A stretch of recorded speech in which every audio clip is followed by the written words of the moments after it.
Hello guys! Welcome back again sa aking channel, and ngayong araw na to ay pupunta kami ng city dahil doon kami mamimili ng materyales para sa second floor.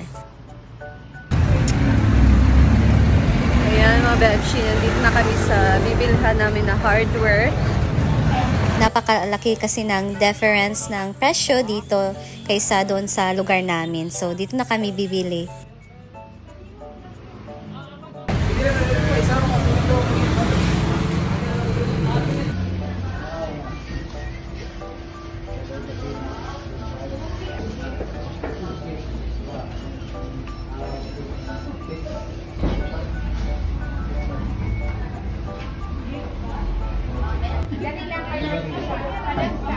Left side. Thank you, ma'am. So pagkatapos naming nagbayad sa kanilang opisina, dito naman kami sa kanilang warehouse kung saan kukunin namin ang mga binili namin na materyales.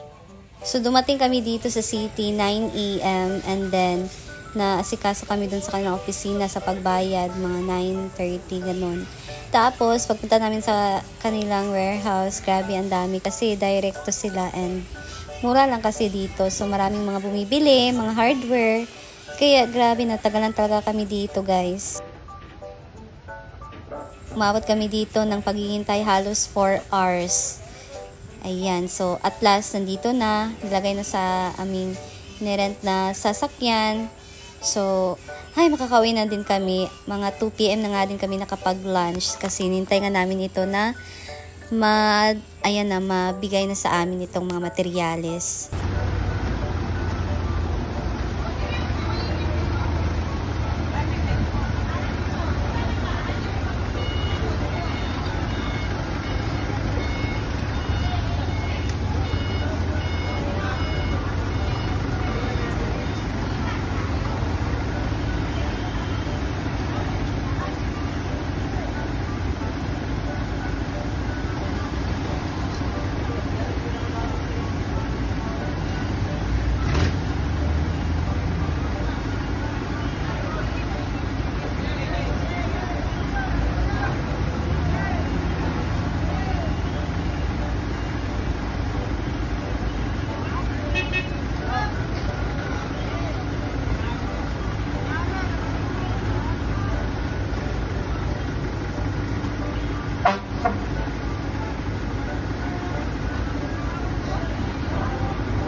Kristen Construction na customer, talaga, rutinira, tao sa Kristen.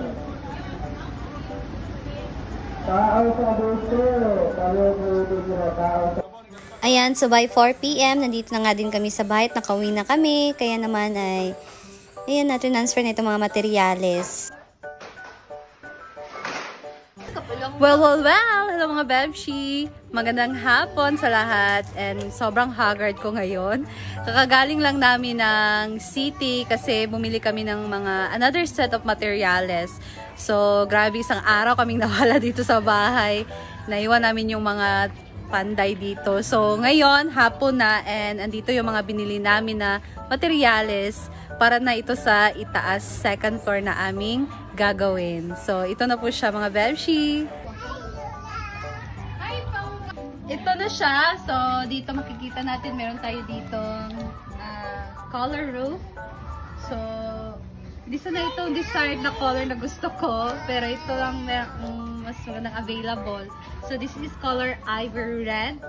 Kulang pa siya ng isa. Masamad ka dyan! Kulang pa siya ng isa mga Bebshi kasi 8 pieces lang yung nilagay sa lista. So, sabi ng ano namin na kulang siya ng isa. So, we'll see kung merong available dyan dito malapit lang sa amin. Kasi sa city namin to in order, mas mura kasi doon. So, ayan, meron tayo ditong color roof. Dito naman, metal. Tawagan Si Parlins. Parlins. Si Parlins. So, iba-iba yung size nito, no? Iba yung size nito. So, para to sa itaas sa second floor. And maybe by the next day, magsimulan na ang second floor. So, ayan na. Oops, so wala nang kulang dito. Para diretso-diretso na. Ayan. Ayan na. And ito na po ang poste. Tinagal na po yung mga ano niya. So, meron na tayo ditong nabuong 2 poste na. So, yun, nabuhusan naman to. So, yun, yung isa is nabuhusan na. Tapos, dito, meron na din silang na form para ito naman bukas ang bubuhusan ng semento. So, meron na kaming nabili and kulang pa talaga siya, no? Meron na kami nabiling na-order na cladding para sa wall namin. Pero nag-ano pa lang kami, nag-down payment pa lang kami. So, kulang pa talaga siya. And ihatid naman yun by Saturday and I hope so makakita ako ng itagdag na bayad doon. Kasi sureball naman yung sure naman yung sweldo ko this coming 25. And grabe, ang saya ko. Saya ako sa achievement namin ni Habi ngayon, no? Pero hindi talaga mawala ang mga stress. Magpagawa ng bahay, hindi talaga madali. Gagasto ko talaga. Dapat times 2, di ba? Yung i-prepare mo para talaga sure na matatapos talaga siya and wala nang kulang na mga babayarin, di ba? Ganon. So, I'm blessed naman and thankful sa blessing na natanggap ko, of course, sa Panginoon. Grabe talaga. Amazing talaga si God sa mga lahat ng nangyayari sa buhay natin everyday. Merong rason ng lahat, kaya laban. Ng mga Belshi, update ko kayo ulit soon. So, sa mga second floor na mangyayari. Basta. So, bukas ay babalik na talaga ako ng farm. Luto naman tayo. Cooking recipe na naman tayo. So, abangan nyo ang aking recipe bukas.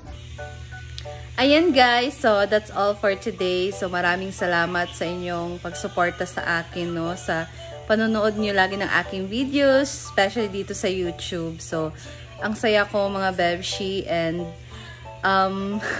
meron pa akong mga iniisip kasi 'di ba December, grabe ang daming mga gastusin natin pagka December na talaga kasi dito merong fiesta. Hindi naman kami magagasto ng fiesta pero maraming mga event, di ba? Pagka December, maraming Christmas party with friends, family. Ayan, so marami akong gagastusin and naloka na ako. Pero wag tayong magpa-stress, of course. God is nandyan naman palagi para gabayan tayo, di ba? So, i-pray ko lang to mga nafe-feel ko ng mga stress para mawala na to.